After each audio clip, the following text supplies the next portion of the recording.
Hello everyone. Daily grow YouTube channel में आपका एक बार फिर से स्वागत है। निष्ठा प्रशिक्षण की जो डायरी बना रहे हैं और ये तीसरा जो प्रशिक्षण चल रहा है जिसको 30 अक्टूबर तक पूरा करना है। तो अभी तक पहले मॉड्यूल, दूसरा मॉड्यूल, उसकी प्रशिक्षण डायरी ऑलरेडी हम डाल चुके हैं, जिसके लिंक इस वीडियो के डिस्क्रिप्शन में मिल जाएंगे। वहाँ से जा कर के आप उनको देख सकते हैं और साथ ही हमारे टेलीग्राम चैनल को ज्वाइन कर लें, वहाँ से आप उन्हें डाउनलोड भी कर सकते हैं पीडीएफ फॉर्म में। और इसका भी लिंक आपको पीडीएफ फॉर्म में डाउनलोड करने के लिए हमारे टेलीग्राम चैनल पर जाना होगा, वहाँ पर आपको मिल जाएगा।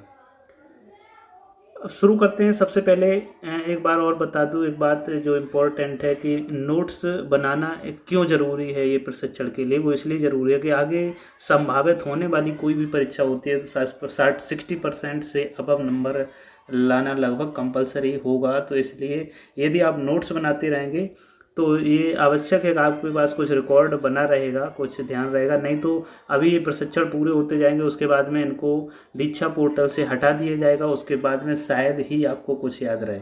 तो यदि आप लिख के नोट्स बनाते हैं या पीडीएफ में डायरी अपने पास रखे हैं तो कुछ सूचना आपके पास बनी रहेगी और आप को कुछ याद बना रहेगा। तो शुरू करते हैं। ये मॉड्यूल 3 की जो हमने पीडीएफ बनाई हुई है उसको देखते हैं।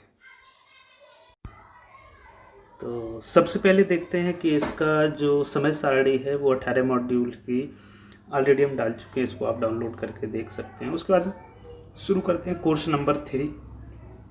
तो विद्यालय में स्वास्थ्य और कल्याण, तो इसके बारे में सबसे पहले देख लेते हैं कि मुख्य इसके भाग क्या हैं। तो मॉड्यूल विवरण सबसे पहला भाग है। उसके बाद में परिचय, शारीरिक विकास क्या है, भावनात्मक कल्याण और मानसिक स्वास्थ्य क्या है, स्वस्थ भोजन की आदतें एवं स्वच्छता को कैसे बढ़ावा दें, विभिन्न विषयों में स्वास्थ्य और कल्याण घटक का समेकन कैसे करें, विद्यालय में सुरक्षा और निर्भरता कैसे सुनिश्चित करें। और उसके बाद में देखते हैं तो सारांश, पोर्टफोलियो गतिविधि, अतिरिक्त संसाधन और प्रश्नोत्तरी। इतने पार्ट्स, इतने भाग हैं इस प्रशिक्षण के दौरान। आपने प्रशिक्षण किया है तो ये आपको सभी भाग मिले होंगे, और नहीं किया है तो अभी आप कर रहे होंगे क्योंकि 30 अक्टूबर तक इन्हें करना है। अब देखते हैं इंपॉर्टेंट जो इनमें से पॉइंट छाट के लिखे गए हैं वो देखते हैं। सबसे पहले देखते हैं इसको अधिगम के उद्देश्य क्या है, इसके क्या प्रशिक्षण के उद्देश्य रखे गए हैं, यहाँ से क्या सीख सकते हैं स्टूडेंट्स। तो इस कोर्स को पढ़ने के बाद आप सक्षम होंगे स्वास्थ्य और कल्याण की अवधारणा को समझने में, विद्यालय में बच्चों के लिए स्वस्थ वातावरण के महत्व को समझने में, और उसके बाद बच्चों के बीच स्वस्थ मनोभावों और व्यवहार को विकसित करने के लिए अपनाई जाने वाली शैक्षणिक प्रक्रियाओं के बारे में समझने में, उसके बाद में उन्नत सीखने के प्रतिफल हासिल करने के लिए स्वस्थ और कल्याण से संबंधित जीवन कौशल विकसित करने में। उसके बाद में देखते हैं इसकी सामग्री की जो रूपरेखा है वो क्या है। स्वास्थ्य एवं कल्याण की अवधारणा, शारीरिक विकास, भावनात्मक कल्याण एवं मानसिक स्वास्थ्य, स्वस्थ भोजन की आदतें और स्वच्छता, विभिन्न विषयों में शारीरिक शिक्षा का समेकन, विद्यालयों में सुरक्षा और निर्भयता। उसके बाद में देखते हैं स्वास्थ्य और कल्याण की अवधारणा क्या है, इसको समझते हैं शॉर्ट में।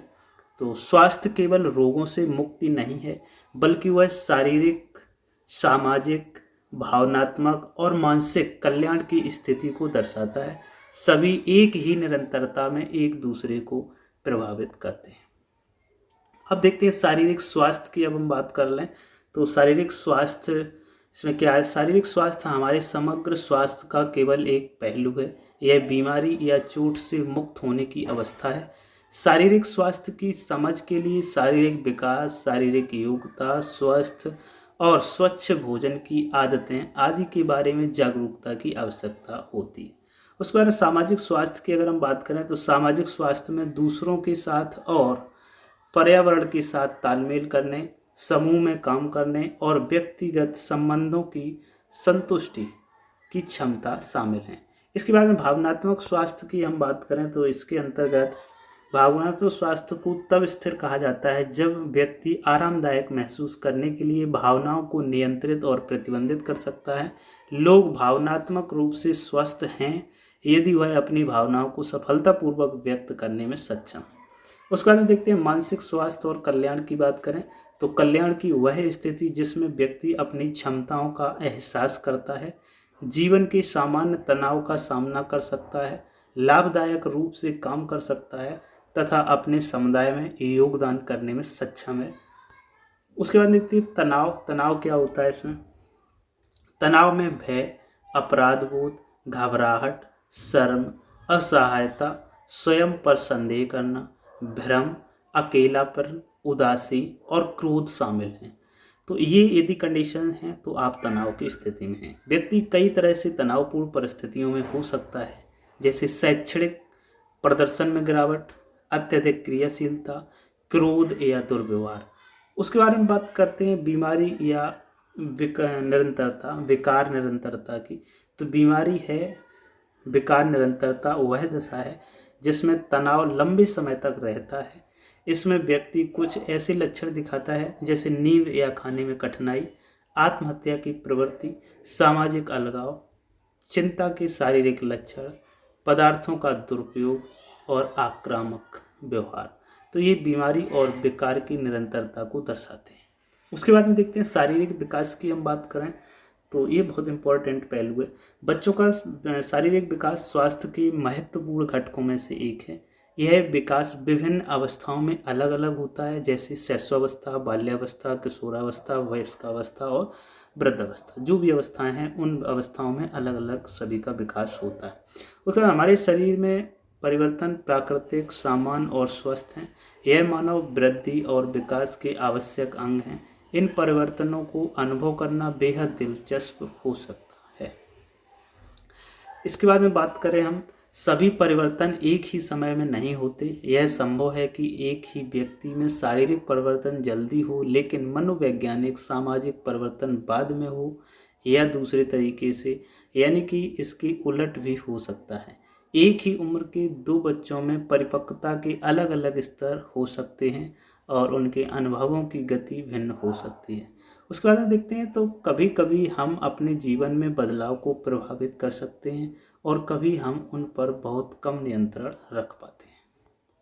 इसके बाद नेक्स्ट पॉइंट देखते हैं तो हमारे जीवन में कुछ बदलाव पूर्वानुमान योग्य हैं। यदि हम उनके लिए तैयार हों तो हम इनमें से कुछ प्रक्रियाओं को प्रभावित करते हैं और उन्हें बेहतर ढंग से संबंधित करने में सक्षम हो सकते हैं। उदाहरण के लिए विकास और परिपक्वता एक सतत प्रक्रिया है।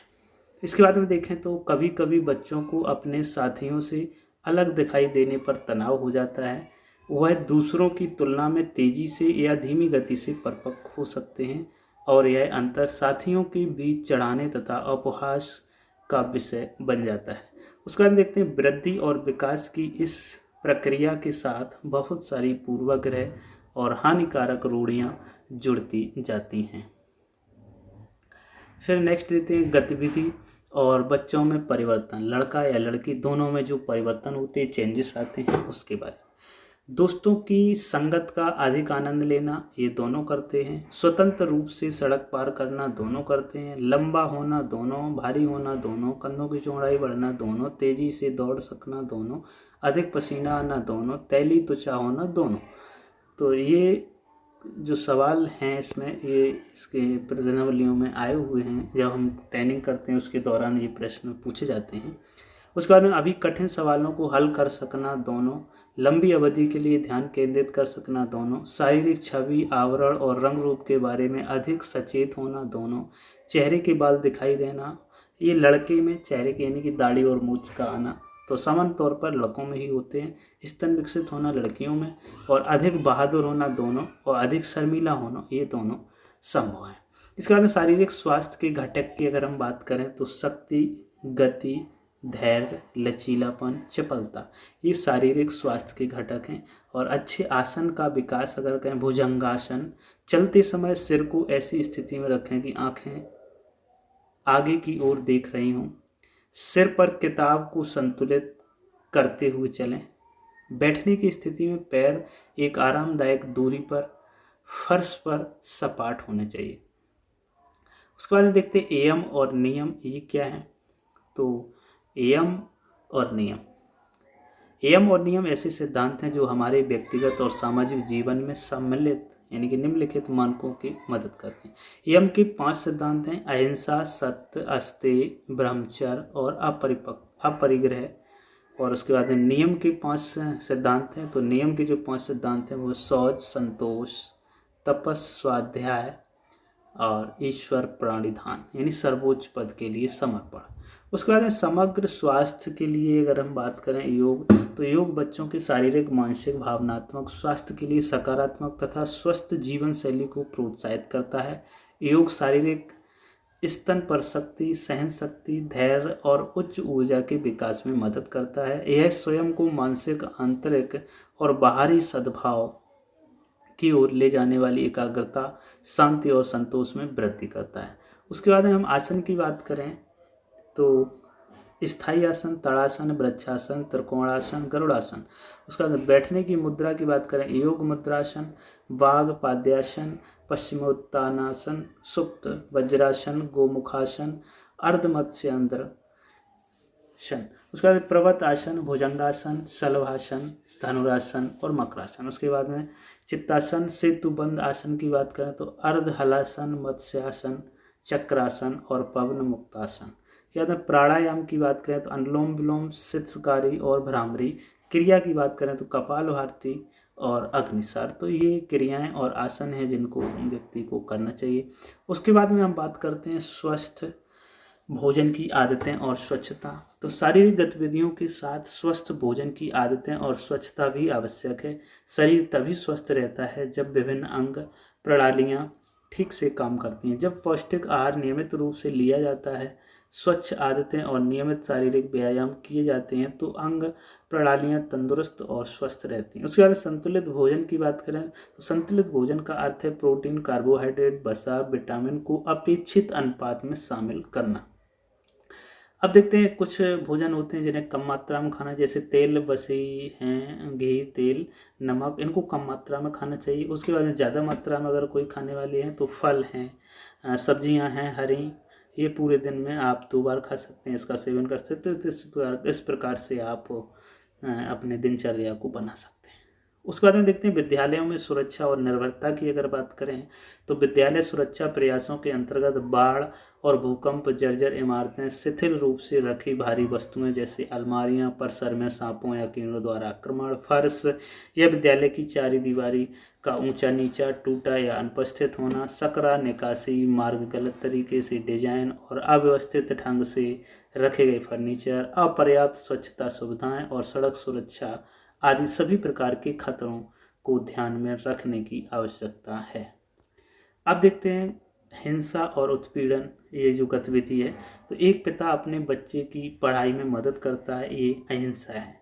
जब राधा अपने गृह कार्य में गलती करती है तो शिक्षक उसे बेवकूफ़ कहते हैं, तो इसका मतलब ये हिंसा है। बड़ा लड़का खेलते समय एक छोटे लड़के को धक्का देता है तो ये हिंसा है। कोमल की कक्षा की लड़कियां उसका मजाक उड़ाती हैं तो ये हिंसा है। माँ अपनी बेटी को तैयार होने में मदद करती है, ये हिंसा है। लड़के लड़कियों को देखते ही सीटी बजाने लगते हैं, ये हिंसा है। तो इस प्रकार से हिंसा और अहिंसा, उत्पीड़न के प्रश्नों को छांटना हमें आना चाहिए। तो इस प्रकार से आपको इस पीडीएफ में सभी मिल जाएंगे। इंटरनेट, गैजेट और मीडिया के सुरक्षित उपयोग को बढ़ावा दिया जाना चाहिए, बच्चों को इसके बारे में जानकारी करानी चाहिए। उसके बाद प्रश्नोत्तरी की बात करें तो घरेलू हिंसा गरीब परिवार में या कुलीन परिवार, दोनों परिवारों में होती है। दिया गया आसन जो है वो भुजंगासन, सभी भावनाएं व्यक्त की जानी चाहिए। हस्तोत्तानासन में बाहें ऊपर की ओर खींची होती हैं। संतुलित आहार से तात्पर्य उचित अनुपात में प्रोटीन, कार्बोहाइड्रेट, वसा, विटामिन का समावेश है। स्कूल सुरक्षा और स्वच्छता में पीने का पानी और भूकंप, अपर्याप्त स्वच्छता सुविधाएं और सड़क सुरक्षा, सांप और किसी भी अन्य कीटों द्वारा परिसर पर आक्रमण, टूटी हुई या कोई बाउंड्री नहीं होनी चाहिए, यह भी आते हैं। उसके बाद में हम देखते हैं शारीरिक स्वास्थ्य में व्यायाम, योग और घरेलू शारीरिक गतिविधियां सभी आते हैं, लेकिन टीवी पर व्यायाम देखना ये शारीरिक स्वास्थ्य में नहीं आता है। हमारे शरीर में परिवर्तन प्राकृतिक, सामान्य और स्वस्थ होते हैं, यह कथन सत्य है। शारीरिक शिक्षा में विज्ञान, सामाजिक विज्ञान, विज्ञान, भाषा और अतिरिक्त पाठ्यक्रम गतिविधियां भी शामिल हैं। उसके बाद में इंटरनेट का और मीडिया का जो प्रयोग है उसको बहुत ही सुरक्षित उपयोग करना चाहिए, क्योंकि आजकल लोग अपनी गोपनीयता को भी शेयर कर देते हैं, जिससे कि उनको काफ़ी तरीके से नुकसान पहुंचता है। तो इस प्रकार से ये जो हमने PDF बनाई तीसरे मॉड्यूल के लिए, जो ये नोट्स है, उम्मीद करता हूँ ये आपको पसंद आया होगा। यदि आप इसका PDF चाहते हैं तो आप हमारे टेलीग्राम चैनल को ज्वाइन कर लें, जिसका लिंक इस वीडियो के डिस्क्रिप्शन में मिल जाएगा। और इससे पहले जो मॉड्यूल 1 और मॉड्यूल 2 के ऑलरेडी नोट्स हम बना चुके हैं, उसके वीडियो बना चुके हैं, तो उनके लिंक भी आपको इस वीडियो के डिस्क्रिप्शन में मिल जाएंगे। वीडियो पूरा देखने के लिए आपका बहुत बहुत धन्यवाद।